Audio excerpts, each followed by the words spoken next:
everyone.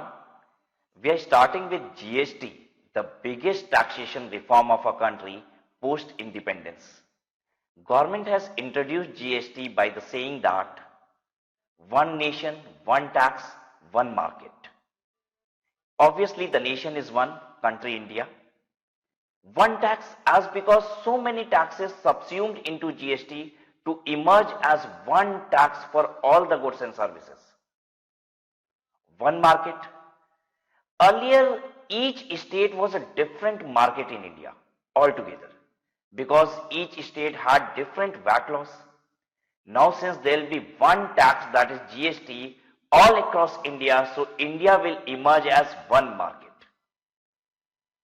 Right? So, what are the objectives of introducing GST? That country India will become one market. We'll have one tax across all India for all the goods and services. Obviously, the rate would be different. Right? चलिए start करते हैं हम लोग GST को. Genesis of GST in India. Genesis stands for origin. Origin of GST in India. What do you think? 1 जुलाई 2017 को अचानक से GST आपके सामने आके खड़ा हो गया? नहीं. पता है ये एक डिकेड से भी लंबी प्रिपरेशन थी जो जीएसटी आपके सामने आया है. बहुत पहले से जीएसटी की हलचल मार्केट में चल रही थी. गवर्नमेंट इस पे प्रिपरेशन कर रही थी और बहुत समय बाद जीएसटी आ पाया. जीएसटी क्यों नहीं आ पा रहा था? क्यों इतना समय लग गया जीएसटी को आने में? यह भी आपको अभी कुछ देर में समझ में आ जाएगा. Genesis of GST in India, it has now been more than a decade since the idea of National Goods and Service Tax GST was mooted by Calca Task Force in 2004. हमारी गवर्नमेंट ने 2004 में एक committee का गठन किया था जिसका नाम था कैलका टास्क फोर्स और इसको यह कहा गया था कि आप बताओ कि हमारे देश में जीएसटी का ढांचा कैसा होगा, स्ट्रक्चर कैसा होगा. मैं अपनी बात को रिपीट करता हूं, इनसे यह नहीं कहा गया था कि यह बताइए जीएसटी हमारे देश में लाया जाए कि नहीं. यानी गवर्नमेंट प्रिपेयर्ड थी कि जीएसटी लाना है. 2004 में इस कमेटी का गठन तो इसलिए किया गया था कि यह बताओ जो जीएसटी आएगा हमारे देश में उसका स्ट्रक्चर कैसा होगा. मैं आपको बता दूं ग्लोबली जीएसटी के 3 स्ट्रक्चर चल रहे हैं. तो इंडिया को भी डिसाइड करना था कि कैसा स्ट्रक्चर हमारे देश में हो. आपको पता है ग्लोबली कौन से स्ट्रक्चर चल रहे हैं जीएसटी के?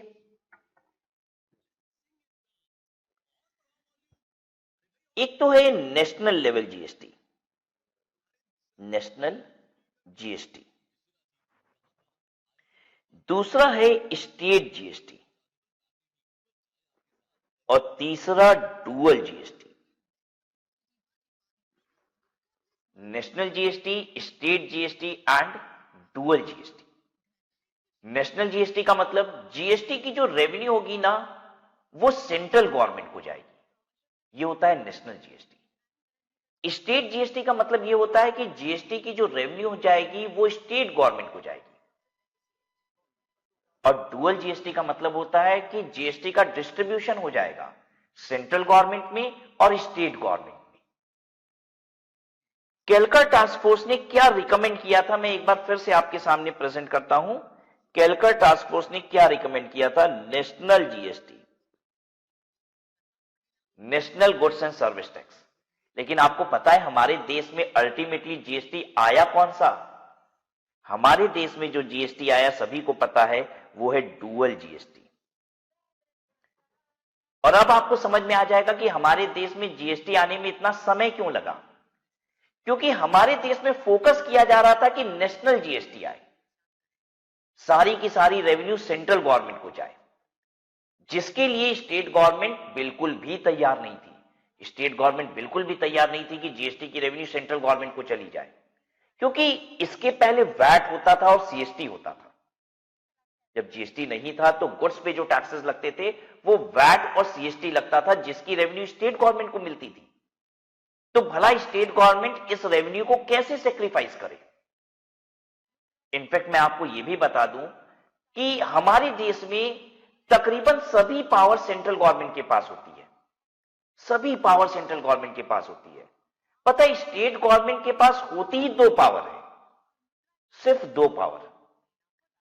क्या क्या?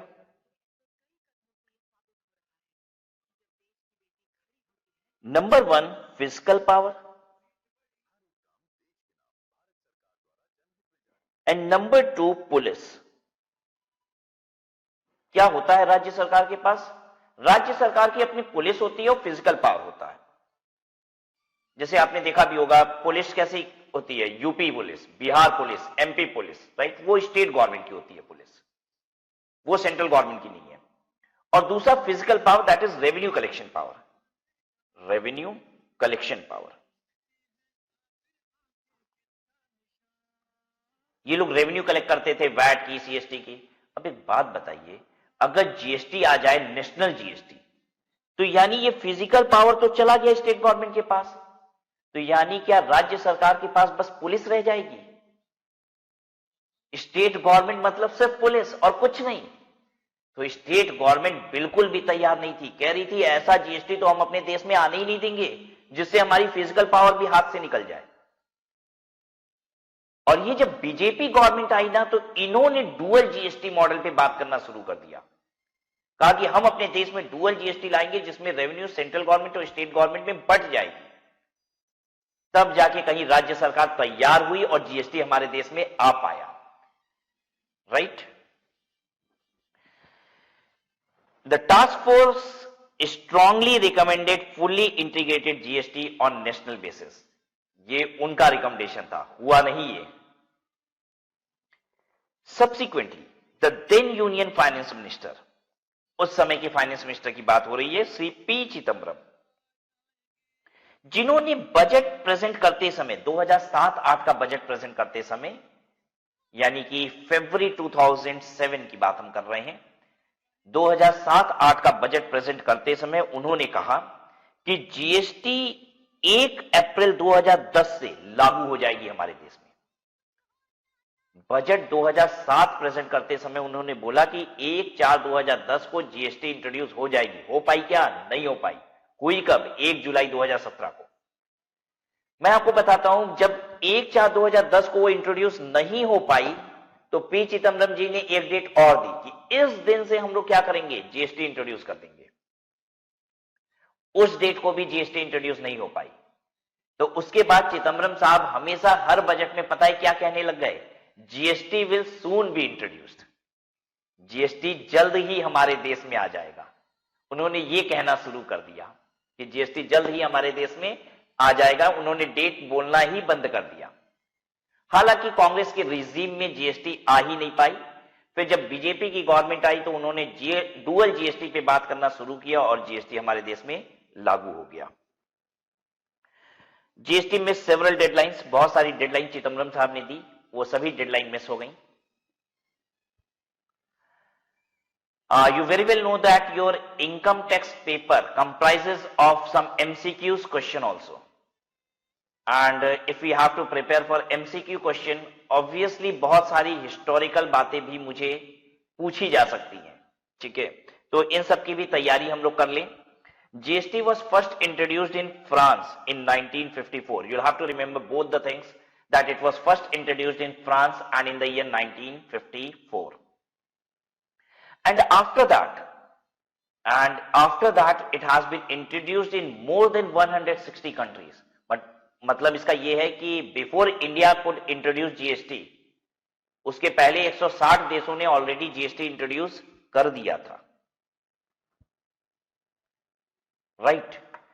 अब मैं आपको एक बात बताता हूं कि इंडिया को भी जीएसटी इंट्रोड्यूस करने की क्यों पड़ी थी, क्यों इतनी हड़बड़ी थी कि जल्दी से जीएसटी इंट्रोड्यूस किया जाए। हो नहीं पा रहा था वो एक अलग बात थी, लेकिन हमारा देश जीएसटी इंट्रोड्यूस करना चाहता था। इसके पीछे कारण यह है कि हमारा देश दुनिया नामी एक समाज में रहता है। जैसे हम सब एक सोसाइटी में रहते हैं और सोसाइटी के हिसाब से चलते हैं, तो दुनिया भी एक समाज है जिसमें हमारा देश समझ लीजिए एक व्यक्ति है। जो उस समाज में, दुनिया रूपी समाज में रहता है। जो काम हर देश करता है ना, वो हमारे देश को भी करना पड़ता है। क्या आपके साथ ऐसा नहीं होता? आपके माता पिता आपको ऐसे बोलते हैं कि बेटा ऐसा करना पड़ेगा। क्यों करना पड़ेगा? अगर नहीं करोगे तो समाज क्या बोलेगा, लोग क्या कहेंगे, right? You are even worried about समाज क्या कहेगा, लोग क्या कहेंगे, सोसाइटी में क्या बातें होने लग जाएंगी। तो you have to take care of that. Exactly वैसे ही हमारे देश को भी ध्यान रखना पड़ता है दुनिया में क्या हो रहा है। अगर दुनिया में कुछ हो रहा है तो हमारे साथ भी वैसे ही होना चाहिए। कुछ अलग करेंगे तो लोग हंसेंगे हमारे ऊपर। हमारे देश को ऐसा फील हो रहा था कि दूसरे देश हमारे देश को देखेंगे तो ऐसे कहेंगे, ये देखो इंडिया, देखो ना इंडिया बिना जीएसटी वाला देश। कितना मजाक बनेगा हमारा।